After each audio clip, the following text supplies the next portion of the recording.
दोस्तों, आप सभी का स्वागत है आपके अपने न्यूज़ पोर्टल डिजिटल फायर 542 में। दोस्तों, आपने मेरे 376 के पिछले भागों में कुछ धाराओं को और कुछ विषयों को समझा। अब हम आगे भाग में समझेंगे कि किस प्रकार से आगे की जो प्रक्रिया होती है आर्टिकल 370 में वो क्या होती है।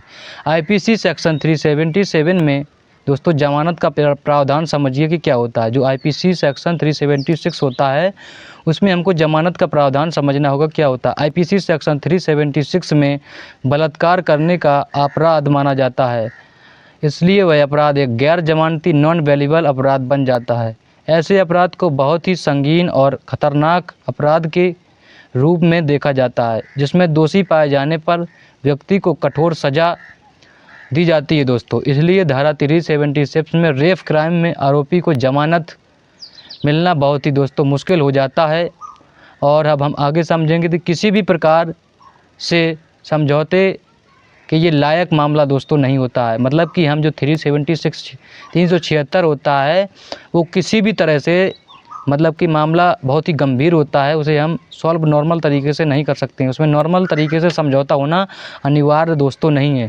यदि किसी भी व्यक्ति को कोई भी लड़की झूठे रेप केस में फंसा देती है दोस्तों, यदि किसी भी लड़के को कोई भी लड़की झूठे रेप केस में फंसा देती है या फंसाने की साजिश करती है, उस स्थिति में यदि आपके पास खुद को बेगुनाह साबित करने के लिए सारे सबूत हैं तो आप जमानत के लिए दोस्तों हाई कोर्ट में अर्जी दायर अग्रिम जमानत की याचिका दायर कर सकते हैं।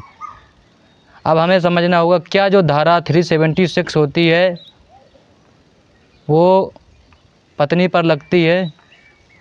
धारा 376 पत्नी से बलात्कार दोस्तों करने पर लगती है, अन्यथा नहीं लगती। समझिए, दिल्ली हाई कोर्ट ने आदेश दिया कि 15 वर्ष से कम उम्र की महिला के साथ विवाह करने के बाद जब कोई व्यक्ति संभोग क्रिया करता है तो उसमें जो होता है, जो आपकी आर्टिकल 376 होती है वो लगती है या नहीं लगती है, हम विस्तार से आगे समझेंगे।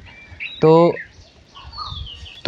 उसे बलात्कार ही दोस्तों माना जाएगा। हाई कोर्ट ने कहा कि संभोग के लिए भले ही लड़की की रजामंदी हो या ना हो, यदि वो लड़की 15 वर्ष से कम उम्र की है तो ऐसे मामलों में तब भी इसे बलात्कार ही दोस्तों माना जाएगा। ऐसे मामलों में पुरुष के उसके धार्मिक अधिकारों के तहत कोई भी संरक्षण हासिल नहीं होगा दोस्तों।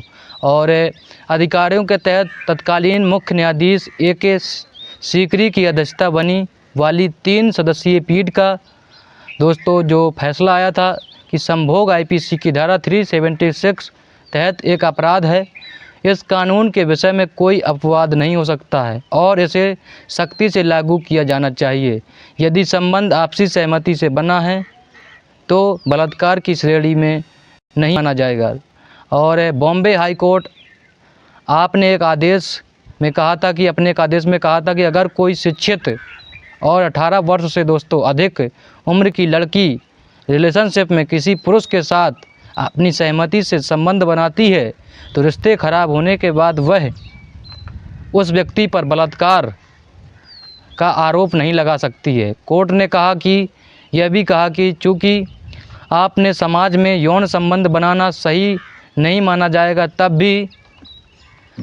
भी आपने दोषी या उस व्यक्ति से जिसने वह मौन यौन संबंधी बना रहे हैं उसे इनकार नहीं करती है तो फिर उसे आपसी सहमति से बनाया गया यौन संबंध साथियों 376 में लागू होता है।